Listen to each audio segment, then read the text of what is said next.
Srimati Supriya Sule ji. Thank you, sir, for giving me a chance to speak on the 193 on price rise.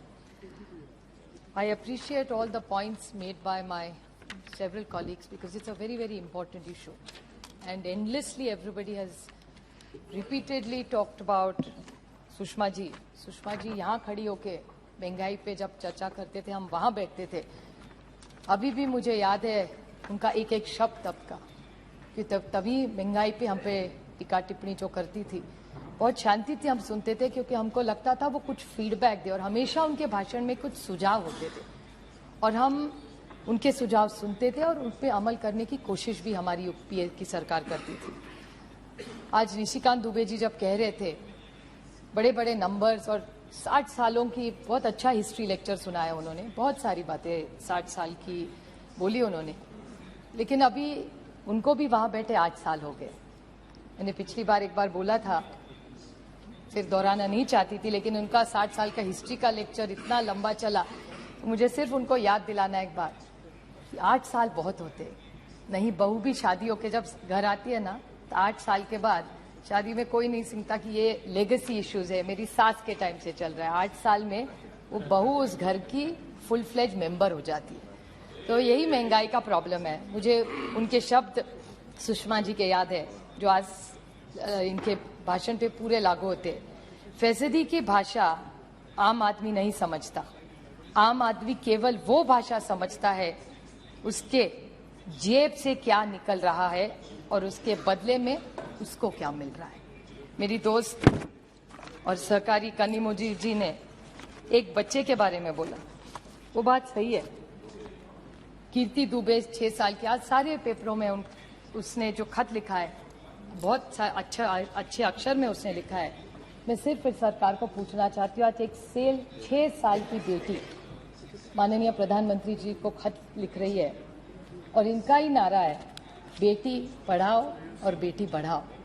अगर इस भारत की बेटी लेके जा रही है एक खत एक पेंसिल के लिए और किसके लिए कि जो पढ़ाई हम देश में सर्व शिक्षा अभियान सा प्रोग्राम जो अटल जी ने लाया था, बहुत अच्छा प्रोग्राम था जो हमने भी आके लिया जब हमारी सरकार थी तब, लेकिन किस पे इन्होंने जीएसटी लगाया मैं आपको एक बार पढ़ के बता दूं। अभी ये जीएसटी के मामले में अभी हमारे यहाँ महाराष्ट्र में एक कविता लिखते हैं, वो पढ़ के फिर मैं आपके जीएसटी के दूं। हम जब बच्चे थे सर हमको ये सिखाया गया था दत्ता दत्ता, जैसे दत्त भगवान आप जानते होंगे, दत्त दत्ता दत्ताची गाय मतलब दत्तक की गाय, गाईचं दूध गाय का दूध, दुधाची साय दूध पे जो साय आती है ना वो, साईचं दही मीन्स वो साय का दही बनता है, दहीचं ताक तो वो दही का ताक बनता है, ताकाचं लोणी बटर और लोण्याचं तूप मतलब घी। तो ये दत्त दत्त दत्ताची गाय, गाईचं दूध, दुधाची साय, साईचं दही, दहीचं ताक, ताकाचं लोणी, लोण्याचं तूप, ये सब कविता सुन के हम बड़े हुए। इस पे दत्त गुरु भगवान और गाय दोनों छोड़ पे सब पे आपने जीएसटी लगा दिया है। सही है कि भगवान पे अभी तक नहीं लगाया। आप सोचिए paneer, curd, lassi, jaggery, sugar, natural, puffed rice, मुरमुरा हमारे सारे कलकत्ते के दोस्त कब से बोल रहे हैं उसके बारे में, मुरी के बारे में, rice, wheat, tender coconut, rice flour, और निशिकांत जी गेहूं के बारे में बहुत अच्छा बोल रहे थे, मुझे अच्छा लगा उनका सुन के। वो कह रहे थे कि इस देश के हर गरीब को हम खाना दे रहे हैं, अच्छी बात है। कोई जब देश का प्रधानमंत्री जो शोषित है, पीड़ित है, वंचित है, उसको जब खाना देता है तो उसकी दुआई लेके जाता है और फिर हिसाब नहीं मांगता। माँ बाप सरकार होती है, जब माँ रोज बच्चे को खाना खिलाती है ना तो उसके आभार नहीं मांगती, वो उसका हक है। माँ प्यार से खाना खिलाती है और बच्चा प्यार से वो आशीर्वाद समझ के खाना खाता है, इसको अन्नपूर्णा इस देश में कहते हैं। तो निशिकांत जी कह रहे थे कि आप आभार नहीं मानेंगे क्या? इस देश का ये हाल हुआ है कि इस देश का गरीब आज प्रधानमंत्री जी को बोले आभार है तो मुझे 2 टाइम का आपने खाना दिया है, ये आपकी सोच है? सुषमा जी का पूरा डायलॉग आप भूल गए। तो जीएसटी के बारे में और एक बार इनका जवाब जब आएगा तो कहेंगे जीएसटी काउंसिल ने किया, हर मंत्री स्टेट्स ने किया है। ऑन रिकॉर्ड मैं कहना चाहता हूं और खत टेबल भी कर सकती हूं सर कि महाराष्ट्र सरकार, तब हमारी सरकार इन्होंने तोड़ी नहीं थी, अच्छे से चल रही थी। तो जब चल रही थी तो महाराष्ट्र की तब की महाविकास आघाड़ी सरकार ने इन्हें ऑन रिकॉर्ड खत लिखा था कि ये सब मत करिए। तो जीएसटी काउंसिल का हमें मत बताइए कि महाराष्ट्र सरकार ने भी सपोर्ट किया था सभा, और ये कभी वोटिंग लेते हैं क्या? बहुत सारी चीजें मैंने पिछली बार भी माननीय वित्त मंत्री से पूछा था कि ऐसी कौन सी चीजें हैं जो ऐसी है कि या नहीं भी ऑन रिकॉर्ड वो हाँ या ना में जवाब दे कि आप सारी चीजें जीएसटी काउंसिल में जो पास होती है वो यूनानिमसली होती है, अगर नहीं होती तो किस राज्य ने विरोध किया, ये हमसे दूध का दूध और पानी का पानी हो जाए, ये साफ हो जाए, क्योंकि हम सुन के थक गए कि जीएसटी काउंसिल, ये तो अच्छा इनको मिल गया, मेजोरिटी सीन की है, एक बड़ा बहाना हो गया। डीमोनेटाइजेशन के बारे में बहुत सारे लोगों ने कहा, मैं सिर्फ इनको याद दिलाना चाहती हूँ।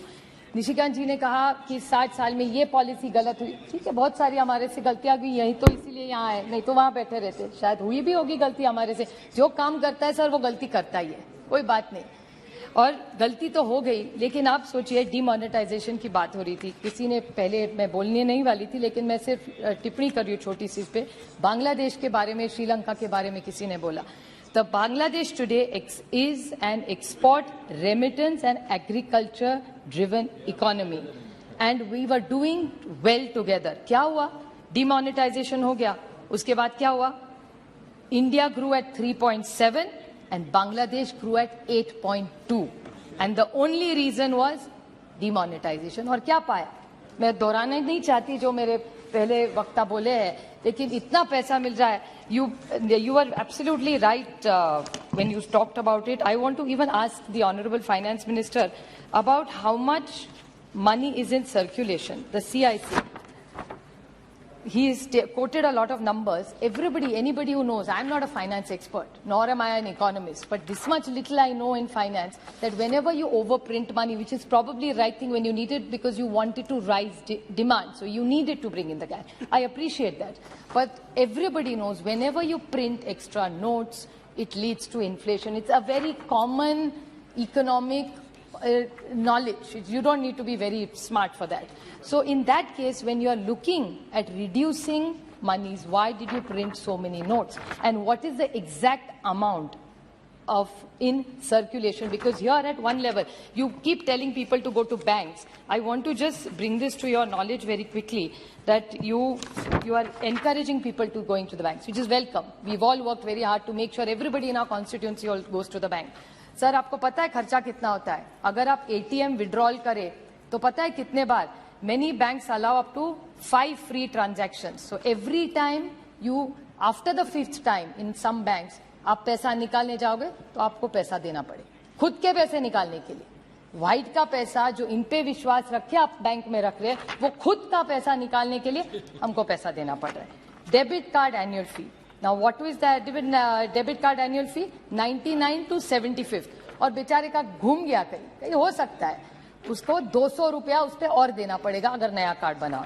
बैंक स्टेटमेंट जो हक का अपना है, आपको प्रिंट चाहिए तो 50 या 100 रुपया। Money transfer to RGTS, money transfer to NEFT, service charges of basic bank, cash withdrawal from bank, checkbook charges. So at the rate we are going, only like that guy का दत्ता का problem, bank में भी वही problem है. Only going and getting out of the bank is free. Rest you have to pay for everything you have to pay. So I really want to ask this government, what is their thinking? Nishikant ji talked extensively about LPG. I just want to ask him one small question. I won't repeat all the points my earlier colleagues have said. But he said that the price was the same. But he forgot to mention that the government was paying the subsidy that time. The UPA government never let the cylinder go about 300 and 400. So where is this magic number of 1,000 that he's creating from? Yes. Only he knows. Maybe we'll get a reply for it. Somebody talked about the falling rupee. I still remember Sushma ji, and it had pained me, so I'd like to quote her here. जैसे जैसे currency गिरती है, वैसे वैसे देश की प्रतिष्ठा भी गिरती है. So last just two small questions I want to ask her. I just want to ask her two very small questions. He talked about this cess question. I've never got a reply from this government. This government charges cess for primary education, secondary education, health, GST compensation, additional excess. So much cess gets collected. There are 12 ways you collect cess. Why don't you give this to the poor consumer? I think we need to, they deserve to do it. They talked about two very small points I want to just ask about this U-turn of this government. The government talked about wheat. So just literally last 2-3 points. That's all. In short. 2 points. I'll club it together, sir. This government made a policy. He talked about wheat. Now, what did this government do about wheat? उन्होंने एक दिन wheat policy की कि आप लोग बेच सकते. Within 3 days, there was a U-turn on that policy. There is complete ban. Why? एक बार आप कहते you have enough reserves. So when 2 rupees extra is going into the farmer's kitty, then why have you stopped? One side, is there, I want to ask this government, will you give me a white paper on WMO income? The other day, a mantri from here is saying, "Arey, dugna ho gaya, dugna ho gaya." Yes, you tell us Supriya ji, how it please, is no dugna ho gaya. And last one point only. Sir, this solar energy, now they are saying GST. Now they keep saying that they have a complete kitty of coal, hydrogen, everything together, and it's going to be a green government. By 2030, they want to get rid of petrol, they want to get 20, it's only 8 years, sir. That's the commitment this government is doing. And when this solar energy, they're taxing everything at 18%. So, I mean, is the poor Prime Minister, who has a great vision, is confused by his own ministers? The policy that one Mantralaya is doing and the other Mantralaya is doing, they're misleading the Prime Minister of this country. Because in his speech, he keeps telling us that he's going to make sure that it's a green country, it's a safe country, it's going to be an affordable country to live in, while all his each departments comes with a different story. Please. So I'm really concerned as what he says and what happens in reality are two different. But मैं इतना ही सिर्फ कहना चाहती हूँ कि एक महिला वित्त मंत्री है आज, वो पीड़ा जानती है. इन्होंने सिर्फ प्याज का बोला, क्योंकि प्याज इज द मोस्ट, इन्होंने ऐसा ही बहुत चतुर है, इसलिए सिर्फ प्याज के दाम के बारे में बोला, क्योंकि उसमें सबसे ज्यादा फ्लक्चुएशन है. Thank you. आप पेट आंकड़ों से नहीं भरता सर, पेट के लिए और गरीब आदमी को धान लगता है. मुझे सिर्फ विनती है वित्त मंत्री सी, आप एक महिला है, आप घर चलाती है, आपके एक बीजेपी के प्रेसिडेंट ने मुझे बोला था घर जाइए, मुझे बोला था, आपको नहीं, कि आप I thank आप भी एक महिला है, मैं भी एक महिला हूँ, हम दोनों प्रोफेशनल भी है. Nothing is going on. Supriya ji, nothing is going on record, please. yes ma'am.